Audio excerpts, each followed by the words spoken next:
নমস্কার বন্ধুরা, আমি আবার চলে এসেছি একটা নতুন রান্না নিয়ে। আশা করি আপনাদের সবার ভালো লাগবে। পোস্ত সবাই খায়, হয় ঘটি নয় বাঙাল, সবারই খুব প্রিয় পোস্ত। তাই আজকে আমি আমার নতুন রেসিপি যেটা নিয়ে এসেছি সেটা হচ্ছে ডিম দিয়ে পোস্ত। প্রথমে কড়াইতে আমি আরেকটু তেল দিয়ে দিচ্ছি। আগের তেলটা হচ্ছে ডিম ভাজা। আমি আগের থেকে লাল করে সেদ্ধ করা ডিম ভেজে নিয়েছি। এই যে সেটা তুলে আমি রেখে দিয়েছি আগে। কড়াইতে তেল গরম হয়ে যাওয়াতে এবার আমি কিছুটা পরিমাণে পেঁয়াজ আর লঙ্কা দিয়ে দেব। এখানে চারটে ছোট পেঁয়াজ আমি কেটেছি আর দুটো লঙ্কা। পেঁয়াজটা লাল করে ভেজে নিয়েছি। এর মধ্যে আমি আগের থেকে পোস্ত বেটে রেখেছি। পোস্তর মধ্যে আমি 4 কোয়ার মতন রসুন দিয়েছি, 3টে লঙ্কা দিয়েছি, দিয়ে এটা পেস্ট করে নিয়েছি। এই পেস্টটা আমি এর মধ্যে দিয়ে দেবো।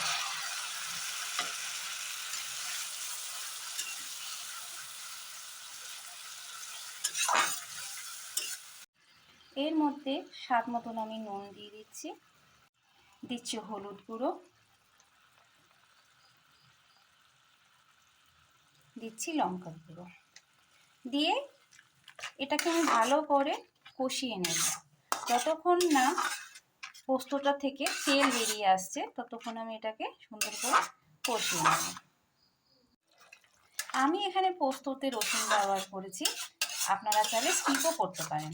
আমার রসুন দিলে পোস্তর মধ্যে আমার মনে হয় সেটা একটা খুব ভালো একটা কম্বিনেশন হয়, আর টেস্টটা খুব ভালো বাড়ে পোস্তর।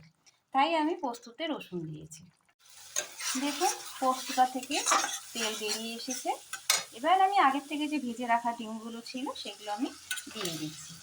দিয়ে ভালো করে এই পোস্তর সাথে মিশিয়ে নিচ্ছি। দেখুন ডিমটাকে আমি ভালো করে কষিয়ে নিয়েছি। এবার আমি এতে গরম জল দিয়ে দিচ্ছি।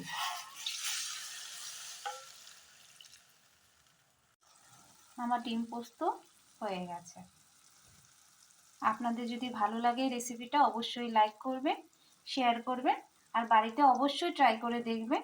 কেমন হয় আমাকে জানাবেন।